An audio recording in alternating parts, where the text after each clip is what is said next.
Lecture में जनाब कासिम अली शाह साहब ने ऐसा क्या कहा आपसे कि आपका थिंकिंग पैटर्न बदल गया? जिन्होंने हाथ मिलाया वो जो ऐसे जैसे आपको कोई करंट झटका नहीं लगता, वो जो फीलिंग थी ना वो मैं ज़िंदगी में कभी भूल नहीं सकता। वो मोटिवेशन थी, वो ऐसा मुझे वो किक स्टार्ट मिला कि वो अभी तक भी हम स्काई रॉकेट कर रहे हैं और हम जा रहे हैं, अल्लाह का शुक्र है। वो प्रोसेस क्या था जिससे गुजर कर आप यहाँ तक पहुँचे? जो दूसरे जो ब्रांड्स थे उनकी मैं सक्सेस स्टोरी पढ़ता था, उसमें वो इनोवेशन का ज़रूर जिक्र करते थे। तो मुझे भी ये था कि हम कॉपी नहीं करेंगे, जैसे जैक मा ने कहा था कि do not copy, you copy and you will die. क्या आप भी अपने नेचुरल प्रोडक्ट्स के अंदर केमिकल्स डालते हैं? हम प्रिजर्व यूज़ करते हैं लेकिन केमिकल नहीं, केमिकल से पाक प्रिजर्वेटिव यूज़ करते हैं। क्या आपके अपने बागात हैं या आप किसी से लेकर सेल करते हैं? Farm to retailer direct customer के, मतलब फार्म से आई है, हमने उसको प्रोसेस किया, आगे डायरेक्ट कस्टमर को कर दिया। एफिलिएट मार्केटिंग की कौन सी स्ट्रेटजीज थी जिनको आपने अपनाया? हम अपनी प्रोडक्ट की क्वालिटी पे बहुत ज़्यादा काम करते हैं। अगर आपके प्रोडक्ट के अंदर क्वालिटी है तो आप थोड़ी बहुत कैंपेन चला के ही अपना ऑर्डर जनरेट कर सकते हैं।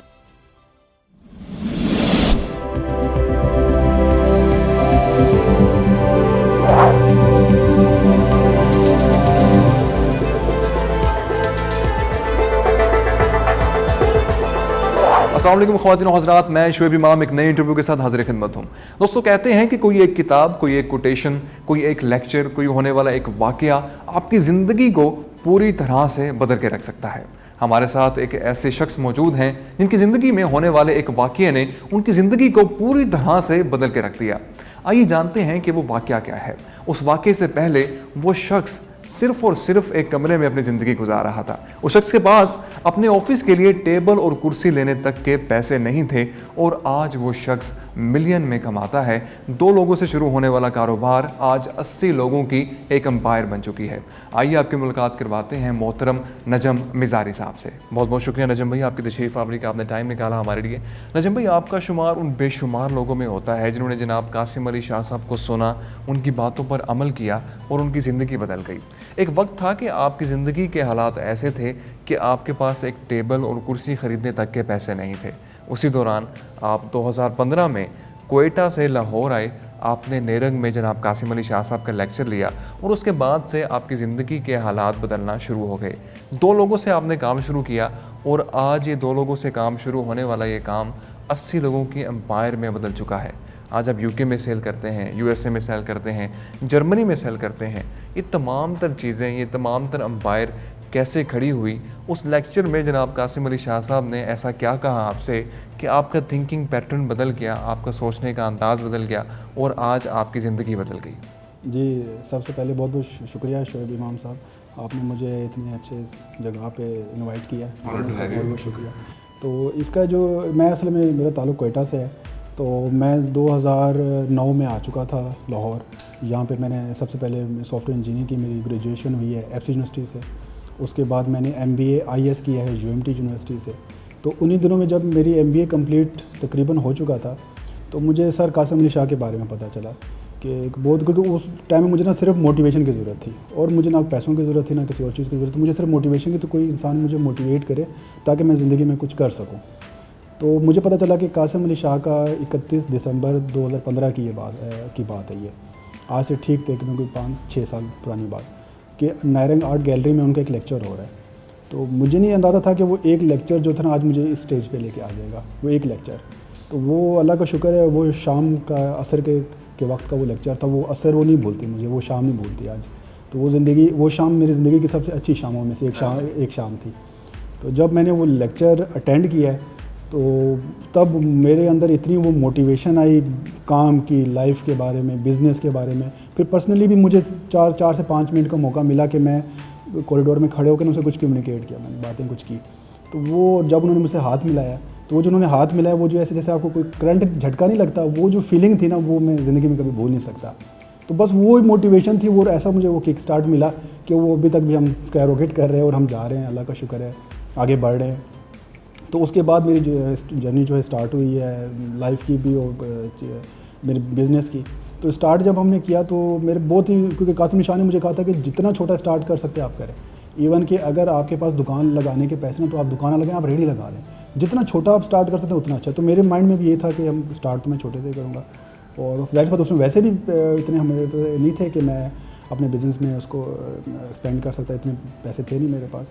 तो मैंने क्या कि छोटे से स्टार्ट कर लिया और तब मेरे पास 50-60 थाउजेंड उस टाइम कुछ थोड़े बहुत पैसे थे। तो अब मैंने सोचा कि यार ये 60,000 कहाँ स्पेंड किया जाए, क्या मैं इसके टेबल चेयर ले आऊँ अपने ऑफिस के लिए बैठने के लिए।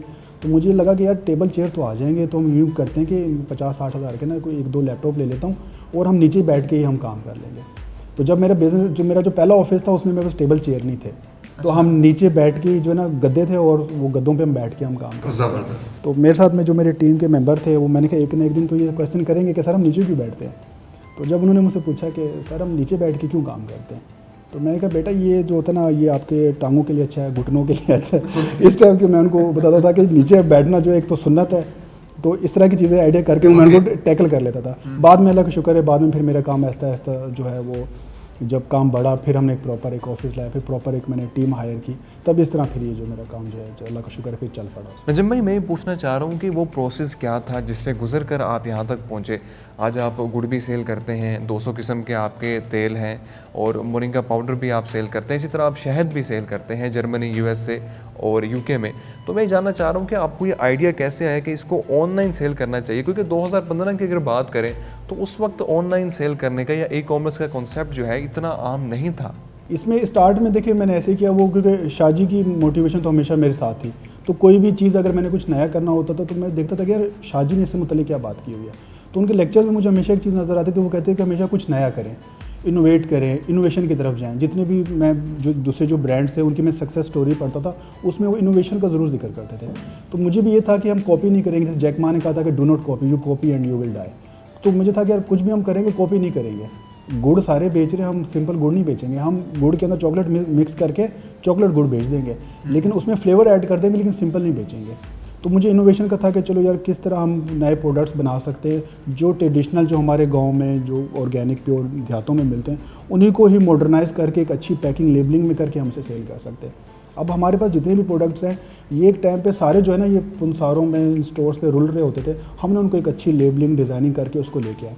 जो हमारा टॉप सेलिंग प्रोडक्ट है इस वक्त जिसकी वजह से हमारे चिल्तन प्योर ब्रांड मशहूर भी है, वो हमारा मोरिंगा पाउडर है। वो अल्हम्दुलिल्लाह हमारी 50% सेल जो है हमारी वहाँ से आती है। तो वो एक बहुत चला है, वो हिट हुआ है, लोगों ने पसंद किया। ये आम तो आपको शहर से मिलता नहीं था, ये आपको किसी देहात में कोई गाँव जा रहा है तो वहाँ से, जैसे आपको अभी साग चाहिए तो आपको पूरे लाहौर में कहीं साग नहीं मिलेगा, कोई कहीं गाँव जा रहा है तो आप उसे कह देंगे यार मेरे लिए ये चीज़ लेके आ जाए। तो सेम मोरिंगा पाउडर भी ऐसे मार्केट में नाम है ना मोरिंगा पाउडर का, वो भी बता दें। जी, मोरिंगा को उर्दू में कहते हैं सुहांजना, और ये एक सप्लीमेंट है, हर्बल सप्लीमेंट है। ये मतलब बालों के लिए बहुत अच्छा कंज्यूम खाया जाता है। इससे नेचुरल सप्लीमेंट है, जिस तरह आप जिम के लोग बाकी जो सप्लीमेंट्स यूज़ करते हैं उनमें तो स्टेरॉइड्स होते हैं, दूसरे हार्मफुल केमिकल्स होते हैं। ये केमिकल से पाक है, हमारे सारे प्रोडक्ट्स में कोई केमिकल, कोई उस तरह की प्रिजर्वेटिव्स नहीं होते, सारे नेचुरल हमारे प्योर प्रोडक्ट्स हैं, ऑर्गेनिक। तो और भी हमारे पास है, शहद हमारे हैं काफ़ी, वो फेमस है, वो लोग पसंद करते हैं। और इसमें जो है काफ़ी हर्ब्स हैं, और इसमें हमारे अब तो हम स्किन में भी हैं जिसमें हमारे पास नेचुरल कंडीशनर हैं, नेचुरल शैम्पू हैं, हेयर ऑयल्स हमारे काफ़ी फेमस हैं, और भी काफ़ी, और तकरीबन कोई 100 के करीब अब हमारे पास शॉर्ट लिस्ट हुए हुए हैं जो कि हमने लॉन्च करने हैं। जी बिल्कुल रजब भाई, प्रोडक्ट्स के बारे में बिल्कुल आपके साथ तफसील से बात करूंगा, मगर मैं ये जानना चाह रहा था कि अगर हम गुड़ की बात करें, तेल की बात करें, मोरिंगा पाउडर की बात करें, तो ये तो हमें पंसार से भी मिल जाता है। तो आपने ये किस तरह कंसीव किया कि इन्हीं चीज़ों को अगर मैं कमाल तरीके से उनकी पैकेजिंग करूं और उनको ऑनलाइन सेल करूं तो इनकी सेल बहुत अच्छी होगी? और सबसे पहली आपकी मार्केट प्लेस इन चीज़ों को सेल करने के लिए कौन सी थी? देखिए स्टार्ट तो हमने स्टार्ट में, क्योंकि मेरा आईटी का बैकग्राउंड था, तो मुझे ये था कि अगर मैं कोई भी प्रोडक्ट सेल करूँगा तो मैं ऑनलाइन ही सेल करूँगा। तो ऑफलाइन रिटेल पे तो हमने कभी सेल किया नहीं, हमने जब भी सेल किया ऑनलाइन ही सेल किया। अभी भी हमारा 99% जो हमारी सेल है वो ऑनलाइन ही आता है। कुछ एक आध स्टोर पे हमारे कुछ प्रोडक्ट्स अवेलेबल हैं, बाकी हम खुद ही करते हैं। उसकी रीज़न है क्योंकि ऑर्गेनिक जो नेचुरल प्रोडक्ट्स होते हैं ये कमर्शियल प्रोडक्ट्स से थोड़े एक्सपेंसिव होते हैं, क्योंकि इनकी बड़ी एक तो केयर बहुत ज़्यादा करनी पड़ती है, और वैसे भी नेचुरल चीज़ें महंगी होती हैं। कमर्शियल चीज़ें की जैसे अगर फॉर एग्जाम्पल आप एक कमर्शियल आप शैम्पू बना दें तो वो आपको 100-200 रुपीज़ का पड़ जाता है। अब उसमें वो SLS यूज़ करते हैं, दूसरे जो सस्ते इंग्रेडिएंट्स यूज़ करते हैं जो कि आपकी बालों के लिए अच्छे नहीं होते। अब हम SLS से पाक एक शैम्पू बना रहे हैं जो कोई केमिकल नहीं है, तो ज़ाहिर सी बात उसकी कॉस्ट जो है वो 1000 से अबव हो जाती है। तो इस वजह से जो हमारी मार्केट थी वो ज़ाहिर सी बात एक एलीट जो है वो परचेज़ करती है, या जिनको ऑर्गेनिक नेचुरल के बारे में पता होता है वो परचेज़ करते हैं। और हमारे प्रोडक्ट्स की जो एक ख़ास बात वो ये है कि जैसे कि ऑयल्स की अगर मैं एग्जांपल ले लेता हूँ, अब हमारे जो ऑयल्स हैं वो कोल्ड प्रेस हैं। जो दूसरे जो ट्रेडिशनल जो तेल निकालने का तरीका था ना वो एक्सपेलर से निकाला जाता था, उर्दू में से कुल्लू कहते हैं, कुल्लू के थ्रू वो प्रेस करके निकाला जाता था। अब उसमें मसला ये आता है कि उसमें वो हीट की वजह से ना उसकी प्रॉपर्टीज़ डैमेज हो जाती हैं।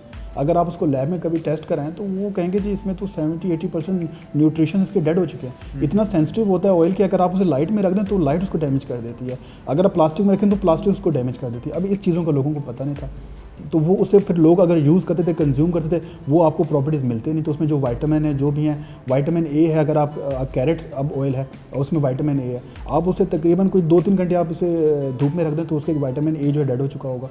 तो वो लोग कंज्यूम करते, वो कहते हैं हमें तो इसका फ़ायदा नहीं हुआ। तो हमने फिर रिसर्च की कि यार ये कैसे इसकी जो है ना जो इसकी क्वालिटी है उसको मेंटेन किया जाए। फिर हमें पता लगा कि एक और टेक्निक है एक्सट्रैक्शन की, जिसको आप कहते हैं कोल्ड प्रेस। उसमें वो मशीन जो होता है हाइड्रोलिक प्रेस होता है और उसमें बिल्कुल कोल्ड प्रेस होता है। अगर आप हाथ को टच करेंगे जब वो एक्सट्रैक्ट हो रहा होता है वो बिल्कुल ठंडा होता है, लेकिन अगर आप एक्सपेलर प्रेस के जाके आप हाथ उसको लगाएं तेल को, जब वो निकल रहा होता है तो वो काफ़ी गर्म होता है, 50 से ऊपर उसका टेम्परेचर जा चुका होता है, वो किसी आपके काम का नहीं होता। तो ये काफ़ी रिसर्च के बाद हमने किया कि इस तरह के प्रोडक्ट्स को ऑर्गेनिक को उन्हीं के ही नेचुरल कंडीशन में ही सेव किया जाए। और जितनी उस पर रिसर्च और डेवलपमेंट की आप शुक्र है अल्हम्दुलिल्लाह हमारे प्रॉपर एक लैब है, उसमें हमारे पास डॉक्टर्स केमिस्ट काम करते हैं। नजम भाई, अगर हम नेचुरल प्रोडक्ट्स की बात करें तो उनके अंदर कुछ केमिकल्स डाले जाते हैं ताकि हम उनको प्रिजर्व कर सकें, तो क्या आप भी अपने नेचुरल प्रोडक्ट्स के अंदर केमिकल्स डालते हैं? हम प्रिजर्व यूज़ करते हैं लेकिन केमिकल नहीं, केमिकल से पाक प्रिजर्वेटिव यूज़ करते हैं। जैसे कि फॉर एग्जांपल नीम एक नेचुरल प्रिजर्वेटिव है, आपको पता है। जैसे कि खाद एक तो जो बनती है केमिकल बेस्ड, एक नेचुरल भी अब आजकल खाद बन रही है जिसमें नीम है और एक साल्ट यूज़ होता है। डिफरेंट प्रिजर्वेटिव हम यूज़ करते हैं लेकिन नेचुरल। सीडरवुड एक ऑयल है, अगर आपने तेल को प्रिजर्व करना है तो सीडरवुड जो ऑयल है वो उसको प्रिजर्व करता है। विटामिन ई नेचुरल तरीके से अगर बादाम से आप निकालते हैं वो एक तरह का नेचुरल प्रिजर्वेटिव है, वो हम अपने कॉस्मेटिक्स में यूज़ करते हैं। प्रिजर्वेटिव हम यूज़ करते हैं लेकिन नेचुरल प्रिजर्वेटिव यूज़ करते हैं। अक्सर लोग अपनी वेबसाइट बनाते हैं और उस पर तमाम तरह अपनी प्रोडक्ट्स भी डालते हैं, लेकिन अक्सर ये गिला करते हैं कि जी हमारे पास ऑर्डर्स नहीं आ रहे। तो आपने सोशल मीडिया मार्केटिंग को या एफिलिएट मार्केटिंग की कौन सी स्ट्रेटजीज थे जिनको आपने अपनाया और आज के आपकी सेल्स इतनी ज़्यादा है? मैं चाह रहा था कि आप स्टेप बाय स्टेप हमारे नाज़रीन को इसके बारे में बताएं। जी, स्टार्ट में तो देखें, अब सबसे पहले तो आपको वेबसाइट एक चाहिए होती है। कोई भी ब्रांड है बगैर वेबसाइट के वो नहीं चल सकता। अक्सर लोग सिर्फ सोशल मीडिया के पेज चला रहे होते हैं, फेसबुक पे, इंस्टा पे, वो कहते हैं जी यहाँ से हमें सेल आती है। जो भी आपको एक वेबसाइट तो प्रॉपर एक डेवलप करनी पड़ती है, फिर उसके लिए एसईओ की टीम आपको रखनी पड़ती है, सोशल मीडिया की टीम, और फिर आप अपनी टारगेट ऑडियंस देखते हैं कि आपकी ऑडियंस है कहाँ पे।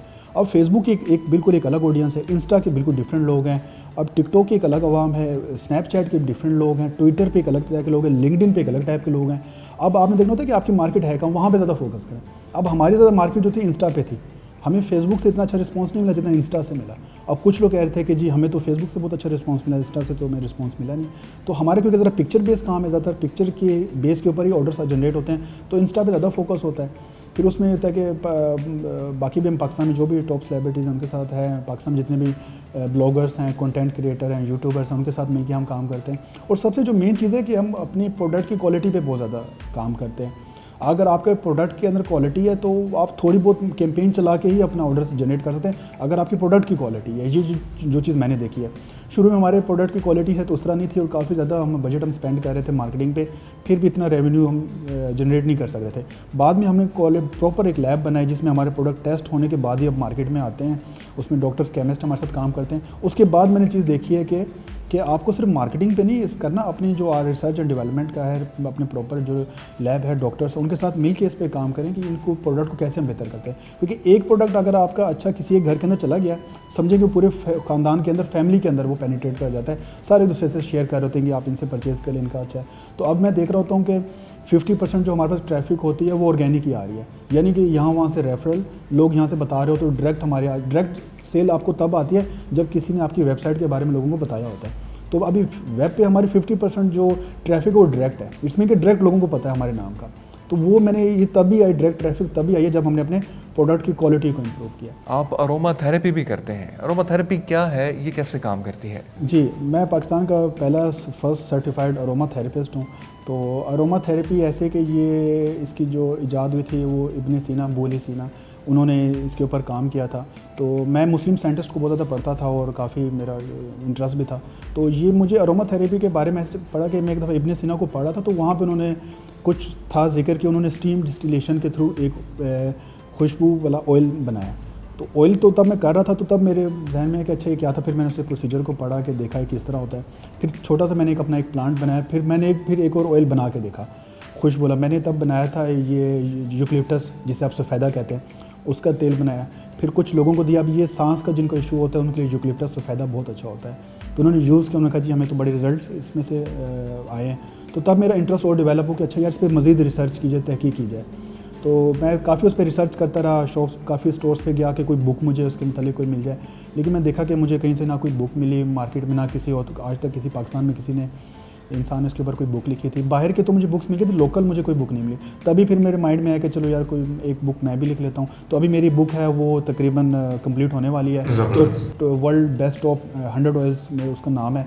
तो उसमें मैं दुनिया के जो बेस्ट टॉप 100 ऑयल्स हैं उस पर लिख रहा हूँ। 2 साल हो गए तहकीक को, बस 5-6 महीने के अंदर इंशाल्लाह उर्दू और इंग्लिश में पब्लिश हो जाएगी इंशाल्लाह। तो ये सारा इस पर देख के इस हिसाब से मेरा इंटरेस्ट डेवलप हुआ था। अच्छा, उसके बाद फिर मुझे था कि अब मैंने पढ़ तो लिया तो क्यों ना मैं इसकी सर्टिफिकेशन भी ले लूँ।